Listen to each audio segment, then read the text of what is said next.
دمعة تتلوها أخرى دمعة تتلوها أخرى من هموم كالستور من هموم كالستور كم لنا أمجاد عز كم لنا أمجاد.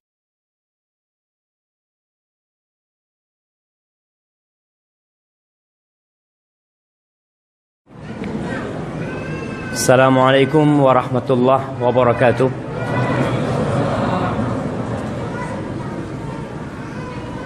Alhamdulillah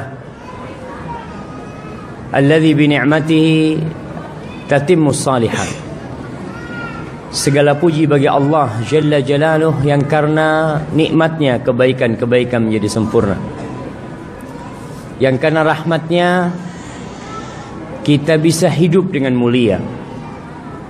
Allahumma salli wa sallim ala nabiyil mustafa wal habibil mujtaba Muhammad ibn Abdullah wa ala alihi wa ashabihi wa man iqtafa. Ya Allah, semoga salawatmu dan salammu senantiasa kau curahkan untuk hamba kekasihmu, untuk baginda Nabi kita Muhammad alaihi salatu wassalam, dan untuk keluarga beliau, untuk istri-istri beliau, untuk putra-putri beliau, dan untuk seluruh sahabat Nabi dan orang-orang yang meniti jalan mereka. Amma ba'd. Jamaah rahimakumullah, khususnya para muslimat, karena kajian ini buat mereka, jadi bapak-bapak nggak ada bab pertanyaan, yang ada bab mendengarkan saja. Masya Allah. Judulnya ana rasa kurang tepat kalau untuk ibu-ibu, tapi ya kita bikin tepat, nggak apa-apa. Kita akan sesuaikan dengan judulnya, karena terus terang yang bikin judul bukan saya. Jadi panitia yang bikin judul, mudah-mudahan panitianya semakin pintar bikin judul. Berkaitan dengan suamiku bawa aku ke surga. Seharusnya ini judul buat siapa? Buat bapak-bapak lah. Ana memberi nasihat, memberi pencerahan kepada para bapak supaya membawa istrinya ke surga. Wallahu alam. Itu pemahaman ana tentang judul tersebut. Tapi karena ini ditujukan kepada ibu-ibu, maka ingat dengan sabda Rasul sallallahu alaihi wasallam bahwa suami itu sendiri adalah pintu surganya seorang istri. Rasulullah sallallahu alaihi wasallam bersabda dalam hadis riwayat Husain bin Mihsan, dia cerita tentang bibinya. Bibinya Husain bin Mihsan ini mendatangi Rasulullah sallallahu alaihi wasallam fi hajah. Ada urusan, dia ingin berjumpa dengan Nabi alaihissalatu wassalam. Ketika hajatnya sudah selesai, Nabi bertanya kepada bibinya Husain. Beliau mengatakan kepada perempuan ini, "Adzatu zaujin anti?" Apakah engkau sudah menikah? Apakah engkau memiliki suami? Kata bibinya, "Ajal, iya Rasulullah, aku sudah memiliki suami." "Kaifa anti lahu?" Setelah dapat jawaban bahwa perempuan ini memiliki suami, Nabi bertanya, "Bagaimana sikapmu terhadap suamimu?" Kata wanita ini, "La aluhu illa ma ajiztu." Aku tidak pernah mengabaikan dia. Artinya aku selalu berusaha memenuhi kewajiban-kewajibanku dan memberikan hak-hak dia, kecuali yang aku tidak mampu. Jelas ini salah satu ciri wanita yang soleha. Dia berusaha untuk menyikapi suaminya dengan semua kebaikan, kecuali tatkala dia tidak mampu. Lalu Nabi berpesan, mengatakan kepada wanita ini, dan pesan ini untuk seluruh wanita yang merasa dirinya seorang muslimah.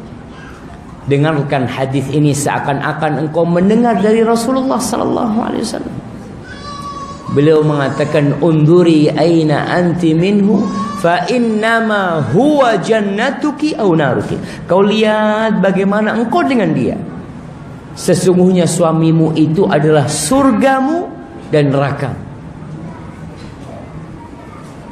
Jadi para istri yang sudah menjadi istri dan para wanita yang belum menikah, hendaklah berpikir kalau pernikahan ini adalah sesuatu yang sangat mulia. Di situ ada surga dan neraka. Banyak wanita tidak peduli dengan suaminya, apalagi tatkala sudah punya anak, apalagi kalau anaknya udah banyak. Dia berpikir kewajibanku adalah mengurus anak-anak suamiku. Bahkan sebagian wanita kalau ditanya, Dik, kau milih aku apa milih anak-anak? Kira-kira jawaban ibu-ibu apa? Anak-anak lah, kau sudah tua kayak gini. Nah, kadang-kala dia tidak peduli sama suaminya, padahal kewajiban berbakti kepada suaminya sampai mati. Allah mengatakan, wa'bud rabbaka hatta ya'tiyakal yaqin. Beribadalah kepada Rabbmu sampai engkau didatangi oleh keyakinan, yaitu kematian itu sendiri. Artinya berbakti kepada suami itu terus dilakukan. Seorang wanita yang ingin dibawa oleh suaminya menuju surga, maka itu dilaksanakan sebelum menikah, sesudah menikah, dan setelah suaminya meninggal dunia. Karena kita tahu, tatkala seorang wanita ditinggal mati oleh suaminya, suaminya mati duluan. Kira-kira kalau suaminya masuk surga, dicari enggak istrinya aja? Kalau istri yang soleha, dicari sama suami. Dia minta sama Allah, sohib saja teman. Diceritakan tentang firman Allah subhanahu wa ta'ala, fama lana min syafi'in wala sadiqin hamim. Hasan al-Basri ketika mentafsirkan ayat ini, dia mengatakan ini peristiwa di neraka nanti, di hari kiamat. Tatkala ada seorang yang masuk surga, kemudian dia ngomong sama Allah subhanahu wa ta'ala, ya Allah, mana sohibku, temanku yang biasa duduk sama aku, yang ngaji sama aku, kok gak ada di surga? Lalu dikatakan dia di neraka. Maka orang ini mengatakan, ya Rabbi innahu la taktamilu sa'adati. Ya Allah, kebahagiaanku tidak akan sempurna kecuali kalau dia ada bersamaku di surga. Maka di sini orang itu dikeluarkan dari neraka masuk ke surga dengan syafaat siapa? Sahibnya. Maka di situ penghuni neraka pada bertanya, fulan kok bisa keluar dari neraka? Siapa yang memberikan syafaat kepada dia? Apakah para nabi yang memberikan syafaat kepada dia? Para rasul, malaikat-malaikat Allah, atau ada di keluarganya yang mati syahid yang bisa memberikan syafaat? Atau siapa? Enggak. Yang memberikan syafaat kepada dia itu sahibnya dia. Maka penghuni neraka tatkala itu berteriak mengatakan, fama lana min syafi'in wala sadiqin hamim. Kita enggak punya orang yang memberikan syafaat, dan kita juga tidak memiliki teman-teman baik yang ingat sama kita. Bagaimana dengan suami tatkala masuk surga dan selama hidupnya dia dilayani dengan baik oleh istrinya? Kira-kira tatkala dia di surga, dia cari tidak istrinya? InsyaAllah dia cari. Tapi kalau istri yang gak benar, tatkala dia masuk surga, dia cari istrinya. Alhamdulillah, anda mau cari ganti, sudah yang itu biarkan. Karena selama hidup di dunia ternyata ada wanita-wanita yang menyakiti suami. Maka ingat, tatkala ingin dibawa oleh suaminya menuju surga, seorang wanita mempersiapkan sebelum menikah, ketika menikah, dan tatkala suaminya meninggal dunia, dengan tidak menikah lagi. Kalau sang istri menikah lagi, dicari enggak sama suaminya? Ya.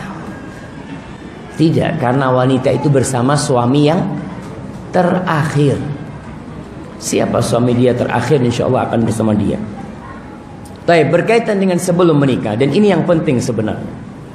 Tatkala seorang wanita ingin dibawa oleh suaminya ke surga, maka dia harus memilih suami.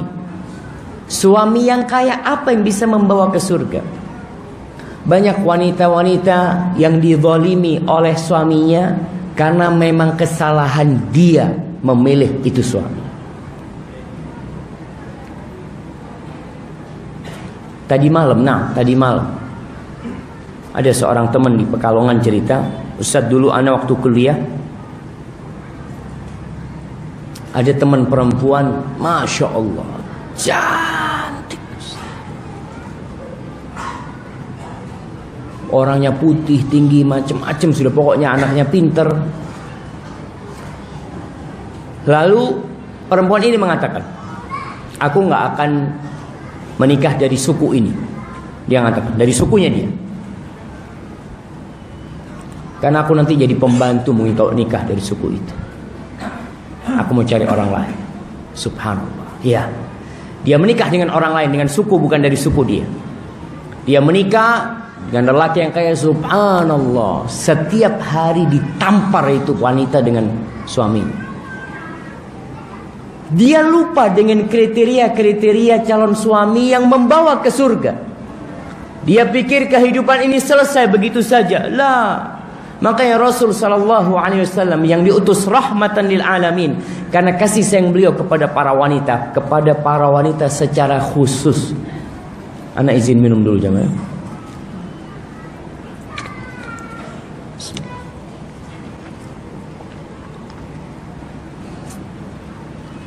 Alhamdulillah. Nabi kita alaihi salatu wassalam itu memiliki kasih sayang yang lebih kepada para wanita. Bahkan beliau mengatakan, inni uharriju alaikum bihaqqid dha'ifain. Aku benar-benar menimpakan kesulitan kepada kalian dalam masalah dua hak manusia yang lemah. Yang pertama, anak yatim. Yang kedua adalah para wanita.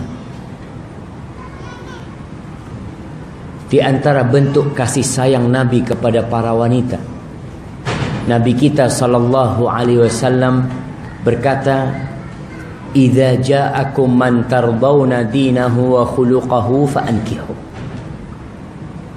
Wahai para orang tua, wahai para wali, apabila datang meminang putri kalian, atau adik wanita kalian, atau kakak wanita kalian, atau siapa saja.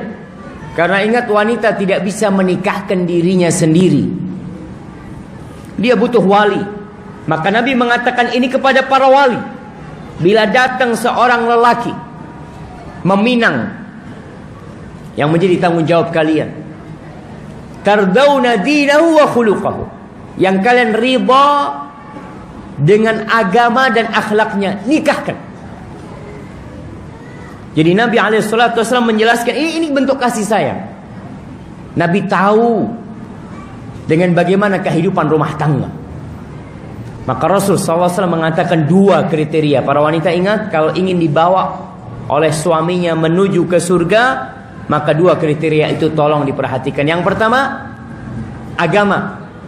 Saat agamanya muslim, naam, alhamdulillah, ini sudah kufu, sudah setara dengan agamanya Islam. Tapi dilihat Islam yang kayak apa. Karena banyak kaum muslimin yang Islam KTP-nya saja. Kalau ditanya, Bapak muslim, salat kadang-kadang, puasa jarang. Oh, kira-kira ada nggak calon menantu kalau ditanya seperti itu jawab jujur? Kayaknya sulit, karena tahu dia bakal ditolak nih kalau sudah pertanyaan seperti itu. Sebagian orang tua tidak menanyakan tentang agama. Ketika ada seorang lelaki yang tampan datang, Masya Allah, dengan mobil yang tipis, yang kursinya cuma 2 di depan, Masya Allah, langsung pertanyaannya orang tua, kapan rencana lamarannya. Nggak ada pertanyaan macam-macam. Padahal dunia ini fitnah. Orang-orang sombong karena kekayaan mereka. Mereka jadi sombong. Dengan duit, sebagian merendahkan orang lain. Makanya tidak sedikit wanita yang akhirnya seperti budak karena suaminya kaya raya. Dia tidak dihargai. Maka seharusnya engkau tanya, kalau ada orang meminang, ya tanya alhamdulillah. Jangan ditanya gajinya berapa. Masalah gaji terakhir nanti. Apa pertanyaan pertama? Jemaah, kira-kira pertanyaan pertama, Masya Allah, udah berapa juz hafalannya? Aduh, juz yang mana? Nah, itu yang seharusnya ditanyakan. Karena perhatian seseorang kepada Al-Quran, ini sebagai bukti kalau dia perhatian kepada agamanya. Kalau orang perhatian sama Quran, insya Allah sholat. Jadi sholat ini insya Allah dia sudah laksanakan. Alhamdulillah saya hafal ya juz 30. Ini sebuah kemuliaan jemaah. Karena ibu-ibu coba tanya sama suaminya sekarang nih, yang sudah menikah punya anak, tanya sama suaminya, Mas, waktu saya nikah sama sampean, Mas, sampean hafal berapa juz? Ya dari waktu itu sampai sekarang tetap nggak ada tambahan. Jadi dari menikah yang hafalannya cuma 5 surat, sampai sekarang tetap 5 surat. Banyak seperti itu. Maka berarti wanita, gimana suamimu akan membawamu ke surga? Sedangkan salah satu buku panduan masuk surga tidak dibaca. Buku panduan masuk surga apa? Al-Quranul Karim. Maka dinahu, agamanya ini salah satunya kita tanyakan masalah bagaimana dia dengan Al-Quranul Karim. Apabila dia mengatakan, ana terus terang saya kalau hafalan sedikit, tapi alhamdulillah tiap hari saya baca 1 juz umpamanya. Alhamdulillah, ini tanda-tanda orang yang baik. Kalau antum takut dia tidak jujur, maka tanya sama orang lain. Demi surga Allah Subhanahu wa taala. Baik, yang kedua, akhlaknya. Karena yang paling berat di timbangan pada hari kiamat itu apa? Sedekah, salat, zakat, puasa, haji.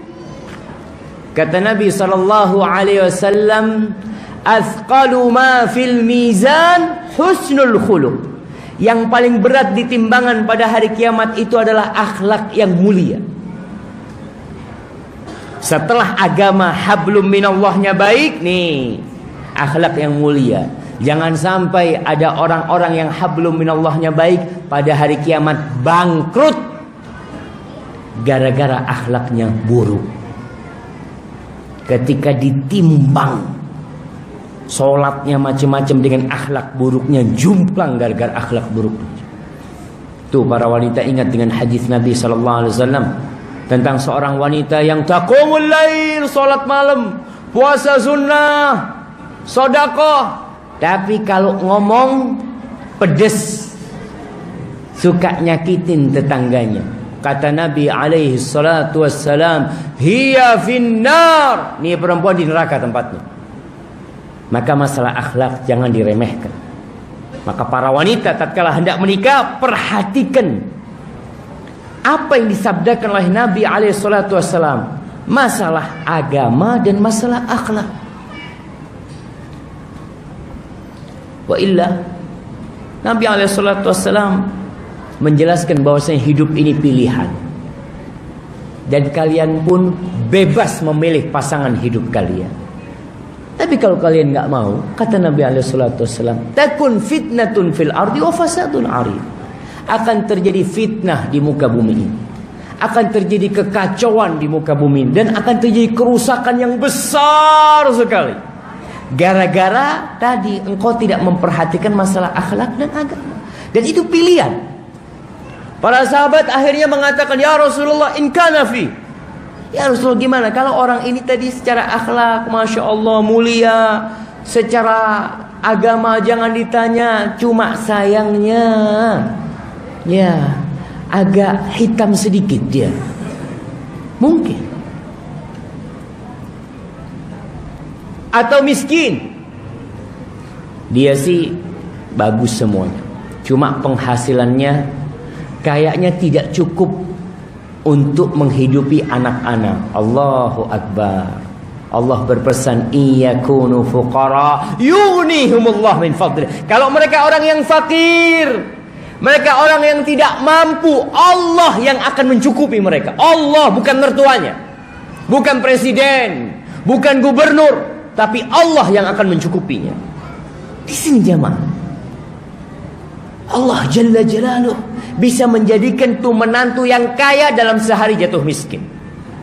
Dan Allah bisa menjadikan menantu yang miskin, tapi karena dia akhlaknya mulia dan agamanya baik, Allah beri kecukupan dia. Siapa yang memberi kecukupan? Rabbul Alamin. Maka para sahabat ketika mengatakan in kana fi, gimana kalau dia secara itu udah baik tapi yang lainnya kurang? Nabi mengatakan, idza ja'akum man tardawna dinahu wa khuluquhu fa'ankihu. Idza ja'akum man tardawna dinahu wa khuluquhu fa'ankihu. Idza ja'akum man tardawna dinahu wa khuluquhu fa'ankihu. 3 kali beliau mengatakan nikahkan, kawinkan tuh orang. Kawinkan tuh orang. Asalkan sudah cocok sama anaknya. Karena anak perempuan gak boleh dipaksa juga. Anak perempuan ini ya dikasih pilihan juga dia. Nah, kayak gini nih nak. Banyak wanita sekarang ya kesian ya dengan hubungan bebas sekarang, dengan adanya medsos, sehingga wanita-wanita itu kebayang suami yang baik itu suami yang perlente, insyaallah, yang rambutnya klimis, yang jamnya ya kalau dibuka sedikit orang langsung tahu harganya. Oh, nah. Kadang-kala seperti itu.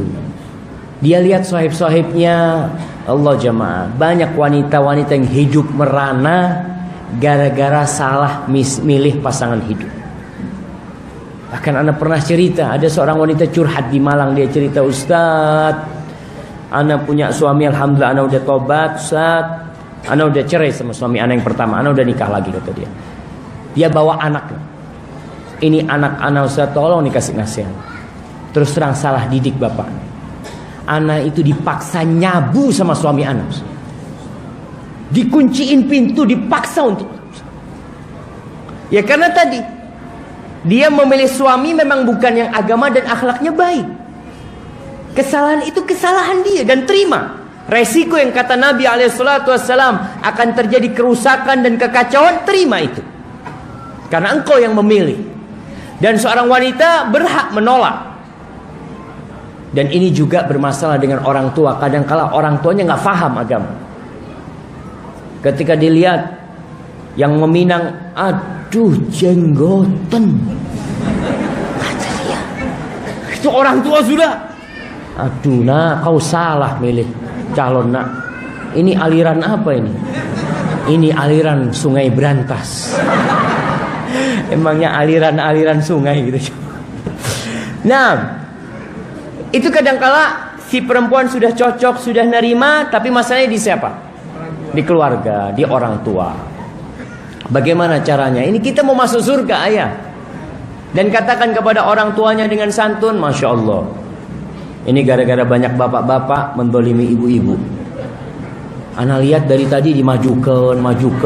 Bapak-bapak maju sedikit, maju ke depan. Nah, soalnya ini kajian buat ibu-ibu, bapak-bapak. Iya, merapat sedikit karena kita akan masuk 5 menit lagi masuk ke sesi tanya jawab. Alhamdulillah. Nah, silahkan merapat bapak-bapak, jangan takut.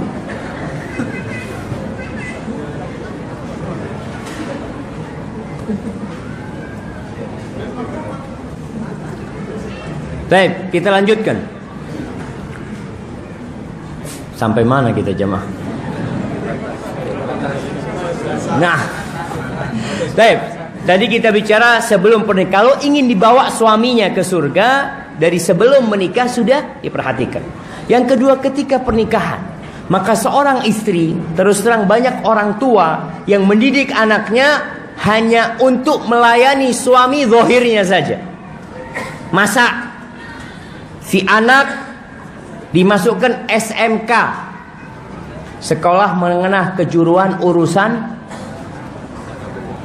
apa istilahnya? Tata boga. Nah, nanti kalau kau menikah, bikin suamimu senang dengan makananmu. Ya, bukan cuma itu cuma. Maka terus terang orang tua perlu memperhatikan, mendidik, mendudukkan anaknya. Kalau kita lihat wanita-wanita jahiliyah dulu, sebelum Islam, wanita-wanita yang mulia itu ketika anak perempuannya dipinang, langsung didudukkan sama ibunya. Dijelaskan bagaimana dia menjadi seorang istri. Nah, jangan sampai suamimu kelaparan di rumah. Jangan sampai suamimu mencium aroma yang tidak baik. Jangan sampai semua melihat engkau dalam kondisi yang buruk. Jangan sampai dikasih nasihat semuanya. Sampai katakan, nak, jadilah engkau budak untuk dia. Ini ibu ngajarin anaknya. Jadilah engkau budak untuk suamimu. Suamimu akan jadi budak buat engkau. Dan dia akan jadikan engkau jadi ratu buat dia. Ini di masa jahiliyah. Orang tua perlu menanamkan hal itu. Karena banyak wanita-wanita yang tidak siap. Seakan-akan dia itu enak banget, anak seakan-akan diperbudak. Suaminya ngomong, istriku minta air, ambil sendiri. Karena dia merasa enak banget, anak sebelum menikah bebas, anak disuruh-suruh sekarang. Akhirnya banyak terjadi perceraian. Karena si perempuan gak siap dengan ikatan pernikahan. Maka harus belajar apa hak-hak suami, apa kewajiban-kewajiban dia sebagai seorang istri. Anda tidak akan berbicara dengan bapak-bapak, Anda bicara sama ibu-ibu. Khususnya ibu-ibu, tolong didudukkan anak. Dan ajarkan kepada anak sabar, nak. Wanita kadang berpikir pernikahan itu semuanya manis. Iya, awalnya doang. Setelah itu akan banyak tanggung jawab. Akan ada gesekan antara suami istri. Kuncinya apa? Sabar. Sabar, nak. Ibumu dulu sama bapakmu juga sering ribut. Tapi ibu selalu ngalah. Tapi ada ibu-ibu yang mengatakan kepada anak, nak, kau jangan mau diatur sama suamimu. Jangan mau. Kau itu harus jadi seperti ibu. Tuh, bapakmu sama ibu dipanggil nurut. Masya Allah. Jadi rusak rumah tangga ini, jemaah. Maka ini kalau ingin dibawa, tolong diajarin anak-anaknya itu tentang pelajaran menjadi seorang istri. Bagaimana di dalam Islam istri yang baik, istri yang mulia, dan saling mengingatkan. Tidak ada yang sempurna. Suami-suami itu banyak kekurangan, dan istri juga memiliki kekurangan. Tatkala melihat kekurangan itu, jangan ditebarkan keluar rumah. Cukup engkau yang tahu. Kalau engkau mau cari solusi, datang ke orang yang alim. Dan ini jemaah, para wanita ya, kalau punya masalah sama suaminya, jangan curhat sama ibunya, tapi curhat sama mertuanya. Ibu-ibu dengar? Ibu-ibu? Nah, curhat sama mertuanya. Kenapa? Karena kalau dia curhat sama ibunya, ibunya ini sangat pengasih sama dia. Akhirnya sang ibu akan, udahlah kalau suamimu memang kayak gitu, nggak bisa dikasih tahu, udahlah kau minta cerai. Tapi kalau sama mertuanya, insya Allah mertua ngasih tahu anaknya enak. Karena anaknya sendiri yang dikasih tahu. Oleh karena itu kuncinya jaga hubungan baik dengan mertua. Ustadz, mertua anak cerewet, tetap jaga, hormatin, dia adalah ibu suamimu. Ustadz, mertua anak ini selalu seudon sama anak, tetap jaga hubungan baik. Lama kelamaan yang namanya baja, kalau dipanasin leleh juga. Ada orang yang punya ibu mertua seperti baja, alhamdulillah, bersyukur sama Allah. Bagaimana cara melunakkannya? Dipanasin terus. Lama kelamaan itu mertua akan cinta sama menantunya. Tapi kalau si menantu ini sudah mulai Allahu Akbar, anak nggak salah disalahin, ibumu tuh nggak bener, ibumu tuh zalim, habis sudah. Tapi tolong dijaga. Jangan cerita kezaliman mertua kepada suami. Jangan. Diterima. Tapi engkau sendiri yang memperbaiki. Karena suami mau tidak mau akan belain siapa? Belain ibunya. Dia mungkin akan mengatakan kepada istriku, kau sabar. Sampai kapan sabar, Bang? Aku sudah gak kuat nih. Tetap kau sabar. Insya Allah baja itu ingat dibakar terus, bakar terus. Dibakar dengan apa? Dengan amal kebajikan, dengan kelembutan, dengan mohon sama Allah, dengan doa. Lama-lama mertua akan jadi baik. Karena kunci surga suami adalah bapak ibunya. Dan kunci surga seorang istri adalah suaminya. Hadza wallahu a'lam bishawab. Itu yang bisa kita kaji. Kita masuk ke sesi tanya jawab. Naam.